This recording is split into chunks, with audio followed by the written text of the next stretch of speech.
Hello and welcome to this week's Think Tank Thursday. I'm Genevieve Sullivan and I'm thrilled to be with you here this week. So thank you for coming. We begin today by thanking our Think Tank sponsors. We appreciate all of their support, which helps us offer you a new episode of Think Tank Thursday every week. TrainerTainment likes to take a break from doing and spend some time thinking on Thursdays. So let's welcome today's guest, James Burley. James is the owner of K1 Speed in Canton, Ohio, and we're very excited to have him here to talk about K1 Speed today. So let's jump in and see how we can grow today. James, thank you for coming on to Think Tank Thursday this week. I'll turn it over to you for a couple minutes here. Why don't you tell us a little bit about why you decided to open K1 Speed in Canton? What inspired you, I believe like 2 years ago or so, to start Yeah. this family entertainment center? Yeah. Well, thanks for having me. And yeah, when I was a kid, I always wanted to go go-karting on my birthday. And when I got to the point in my previous business where I was looking for something else to do, the thought of doing or having a go-kart business kind of popped into my head. I actually thought it was going to be just a weekend job. I thought it was going to give me something to do on Fridays and Saturdays. But little did I know that it would quickly turn into a full-time job. But my dad got me into racing years and years ago. He was a worker for Firestone. He designed tire machines and engineered things for IndyCar. And it was always a fun thing for me as a kid to watch his tires on TV. And so as we got into racing and the competitive side of things, that kind of matched up with my desire and my interest in go-karting. And that's where I found K1 Speed. We opened up a franchise here a couple years ago, and it's been going well. I just didn't realize at the time how much of a challenge it was going to be, but I've thoroughly enjoyed it. It has been a great 2.5 years of racing and entertainment at the same time. With your like interest in racing coming in, so not just the idea of like opening up at a family entertainment center, but specifically with racing, what are some things that you've been able to incorporate into your work? Like what passion parts have you been able to incorporate into your now daily and not weekend job at K1 Speed? Yeah. Well, so coincidentally, like a year prior to this interest coming up, I had signed up for a league at a neighborhood go-kart track. And so I really got to experience that competitive side of the entertainment go-karting. And I realized, wow, like this is not just something that people can do just for fun, that's something they can do competitively. And so we did weekly leagues, and I really enjoyed that.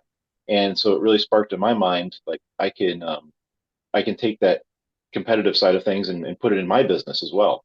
So K1 Speed kind of offers me that flexibility to provide different events that are very competitive.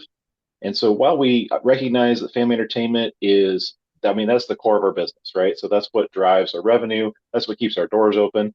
But the side of me that also gets to do something I really enjoy and something that is unique for our customers gives us a little bit of that business that we can still do something unique at the same time as we offer the racers who maybe haven't gotten into racing yet something as a doorstep or a platform for them to get started in racing. So I really look at that as our challenge. It's like, okay, so we got go-karts. Can we make them all the same? Because that's a huge challenge for an arrive and drive facility.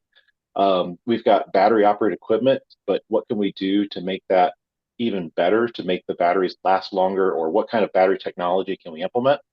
And then the technology side of things has just been, I've always been an IT geek.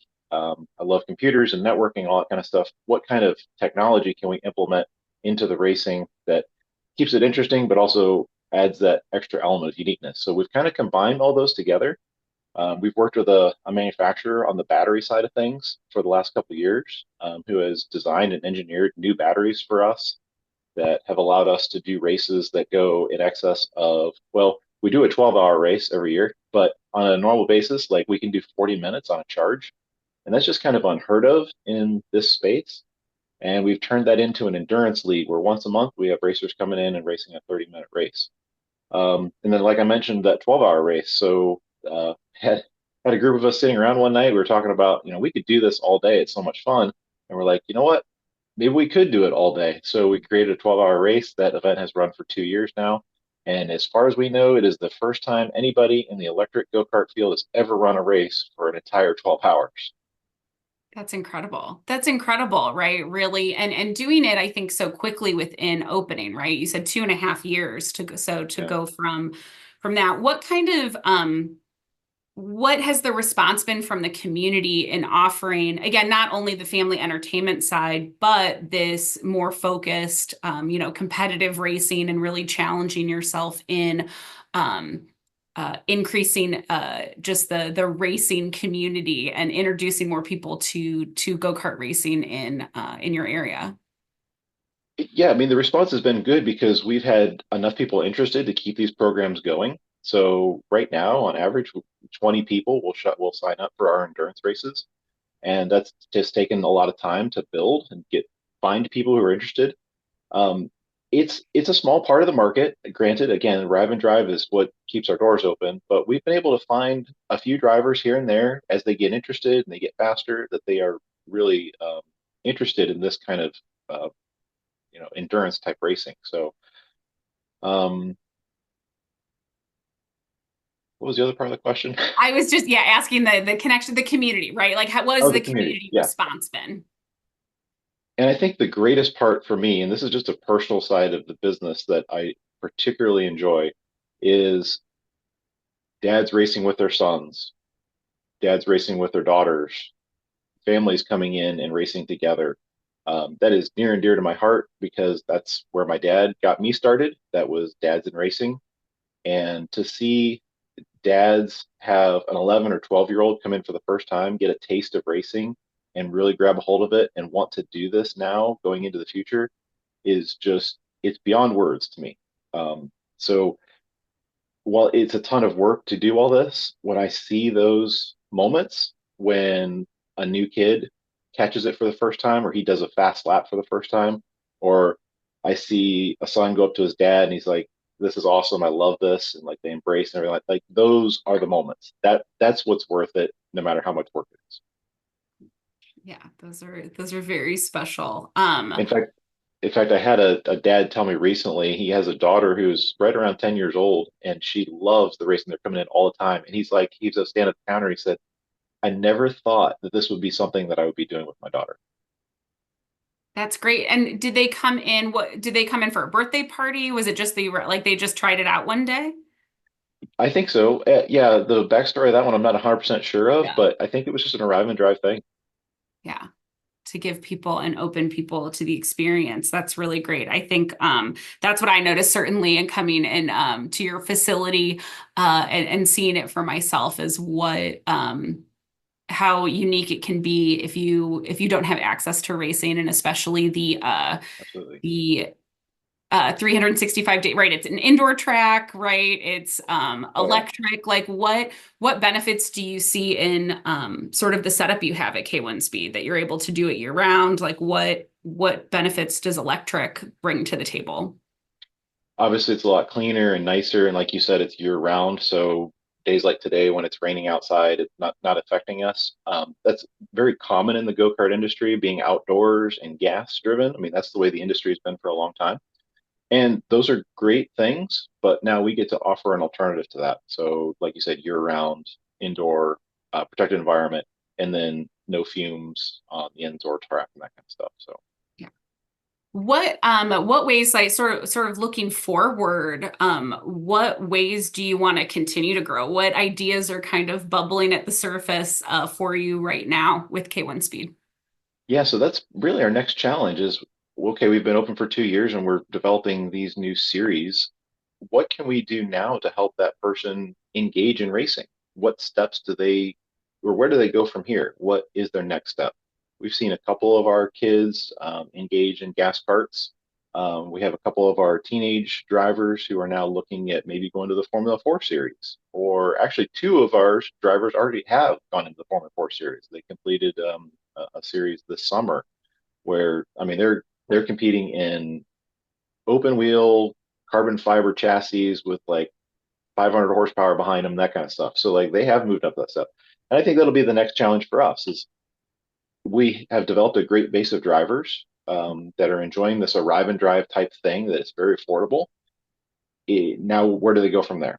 And we were just talking with a business leader last week about what, how can we develop that roadmap for steps? And that's our next challenge.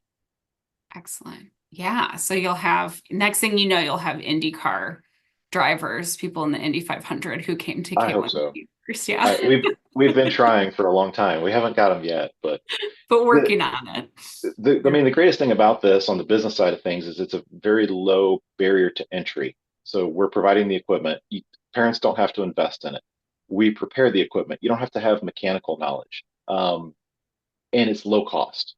So before parents invest thousands of dollars in a go-kart and drive 2, 3 hours to a go-kart track, they can come here 75 bucks, or maybe $100 or something like that. I mean, the barriers to entry are a lot lower, and it gives the parents an opportunity to see if their kids are actually interested in doing this. So Yeah, that's great. I can't imagine going and buying a go-kart before I knew if my kid really enjoyed there were doing a it or bit. not. What a great. Well, there were two dads standing at the counter just a couple weeks ago, and they're like talking about how they picked up part-time jobs for, for their daughters to go race now.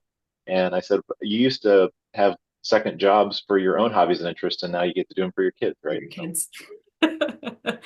Excellent. I know also that we've talked previously about, your focus so much on this entry point for people to get into racing. And I know that you all just also got a double cart, right, yeah. at your Mhm. facility. Can you tell us a little bit about that and what the purpose of a double cart is?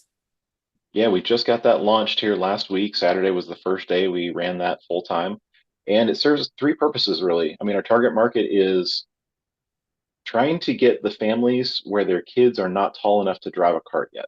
So we just saw a lot of business that was being turned away at the counter when families came in and their kids weren't quite 4 feet tall yet and they couldn't get on their own cart, and we had no solution for them.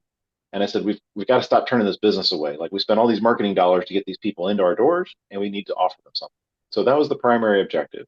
And that has worked very well. So we just had a lot of families this weekend who came in with little kids and they're just shy and they get to ride with mom and dad. That's awesome. Second purpose was, thinking about that competitive side. I do a lot of lessons with drivers. So now I get to take people out on the track with me and I get to show them exactly how to drive fast. And I think that's really important because I've done driver schools before. And until I knew what the car felt like and what being on the edge of grip was like, I couldn't drive fast. So this gives me an opportunity to actually take somebody out with me and experience the G forces and the braking and acceleration of performance driving. So that's the second thing. And then the third thing is just accessibility. So we see this as an available market where we have customers who maybe they're unable to either use hand controls or foot controls, and now they can come in with somebody else who can drive them and they get to experience racing, um, which they may not have been able to do prior to that. Yeah, I think it's always nice when you can have a buddy take care of it too. I would imagine even someone who might be just a little I I did that afraid. myself. Yeah. Yeah. So that was the first thing we did. We went, some of our fast drivers were here over the weekend and I got to ride along with them. So it's like, oh, where do you brake and how do you accelerate? How do you take this corner? And the first couple times we took the car out, we just couldn't stop laughing. It was that much fun. So even experienced old people like us get to enjoy it. Being able to go. Excellent. Well, glad to see that. I was happy to hear about that addition for you, and so glad that that is working out. Um, so being someone who jumped into to opening a family entertainment center in the last couple of years, what advice would you have for someone looking to embark on opening a K1 Speed like place or any family entertainment center now that you've been through the first couple of years? Well, I think on the business side of things, all of those fundamentals still exist. If you're going to do something like this, you need to be organized to run a business. You need to understand your financials. You need to understand how you work with a team. And those don't change whether you're doing go-karts or whether you're making widgets, right? So um, that's an important factor. if you are like me and you have a hobby and you can mirror it and match it up with your business interests, it just makes it even better. And so it's always important for me, especially for our um, young workers who are working there, just remind them, keep asking yourself, what are you passionate about? Because we all know that if you really enjoy your job, you don't have to work a day in your life, right? But it is so true. And I think we need to remind those who are looking for new avenues or maybe getting into the business world for the first time, they need to find out what they're passionate about first. Because a year into this, if you don't really care about racing or you're not really into family entertainment, you're just going to hate it. Um, and don't be tripped up by the ideal of you're going to be able to make a ton of money at this. It's going to be a lot of hard work. You're going to have a couple of years where you have to do the daily grind, and it's going to take you a long time to grow the business. So just don't forget those fundamentals. But most importantly, like just find out what you're passionate about. Excellent. That's great advice. That's wonderful advice. And so, for our final question today, we always like to ask sort of our signature think tank question. And it's, what do you do, James, on a consistent basis to grow yourself? One is surrounding myself with people who are going to challenge me. And that seems cliche, but that I think that will always be the case because you have to work with somebody who is going to push the boundaries. So I've been fortunate enough to work with somebody who does that for me. The second thing is I'm always trying to find something in the technology space that I can learn. And in this case, I adapted to go-karts, ironically. But we started live streaming our events, and I've had to learn video production and cameras and networking technologies around that. So that's been a challenge for me over the last year, and it gives me something new and exciting to look forward to. So it's people and processes. That's what you continually work on. Excellent. Excellent. Thank you so much for that. So, thank you very much for your time today, James. If people are looking, where can they find you to learn more about you or your business? We're at K1SpeedCanton.com. That will take you to our local version of the K1 Speed website. K1 Speed continues to grow worldwide. We've got 100 locations, but we're right here in Canton, Ohio. Right now, we're the only Ohio location, and we have people from all over the region visiting us. So hopefully people can come out and look at all the unique things we have to offer. Yeah, excellent. All right, thank you once more, and thank you again to our 2024 digital sponsors. If you have a think tank idea and want to be a guest or want to sponsor, please contact Candy at candy@trainertainment.net. And be sure to check out where you can connect with us in real life. All of our upcoming events and appearances can be found at trainertainment.net under our events menu. Thanks for tuning in to today's episode of TrainerTainment's Think Tank Thursday. Remember, the journey to success is all about growth, and here at TrainerTainment, we are committed to helping you and your company thrive. Visit trainertainment.net to learn more about how we can support your growth journey. Until next time, keep learning, keep growing, and keep striving for extraordinary.